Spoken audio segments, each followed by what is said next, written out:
Video में हम division rule के बारे में जानेंगे, राइट, क्योंकि इसका रिलेशन हमारे आगे वाले वीडियो से भी है, राइट।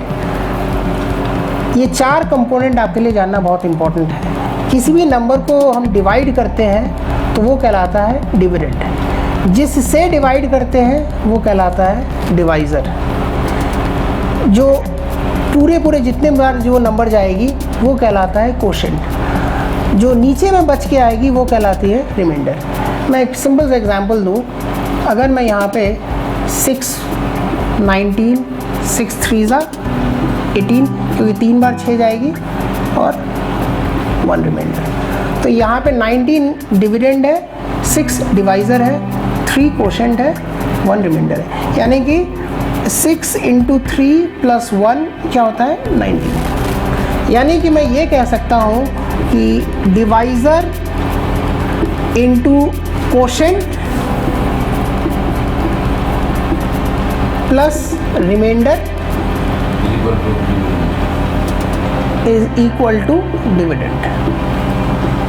ये रूल बहुत इंपॉर्टेंट है और इस पे कॉम्पिटिटिव एग्जाम्स में कई सारे क्वेश्चंस आते हैं। एक बड़ा सिंपल, और इसका बेस बनता है for the next topic which is LCM HCF। मैं एक सिंपल से एग्जांपल से आपको समझाता हूँ। मैं अगर आपसे पूछूं कि 19 को अगर 3 से डिवाइड देते हैं तो रिमाइंडर कितनी आती है 1। 19 को अगर 6 से डिवाइड देंगे तो भी रिमाइंडर 1 ही आएगी।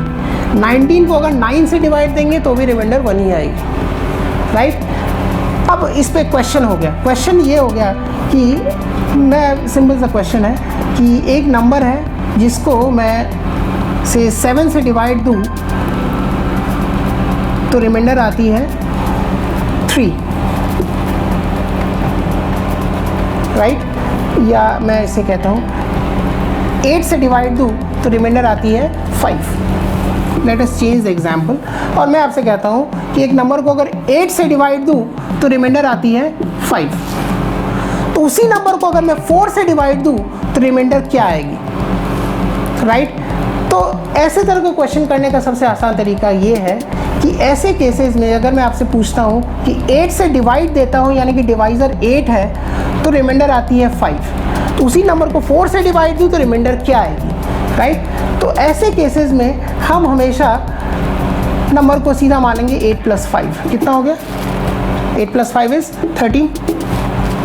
यानी कि अगर 13 को 8 से डिवाइड देंगे तो रिमाइंडर 5 आएगी, तो नंबर हम 13 एज्यूम कर सकते हैं। और 13 को अगर 4 से डिवाइड देंगे तो रिमाइंडर आएगी 1। तो यानी कि इसका आंसर हो गया 1। इसका दूसरा और शॉर्टकट तरीका ये है कि मैं अगर देख रहा हूँ कि 8 से डिवाइड देता हूँ तो रिमाइंडर आती है 5। 4 तो 8 का ही हिस्सा है, तो हमें इतना ये सब करने की भी ज़रूरत नहीं है। हम सिर्फ इतना कहेंगे कि जो रिमाइंडर है 8 से जो रिमाइंडर बचती है उसको अगर 4 से डिवाइड दे दूँ तो उसका भी तो रिमाइंडर 1 ही आएगा, तो हमें 30 लिखने की भी ज़रूरत नहीं है।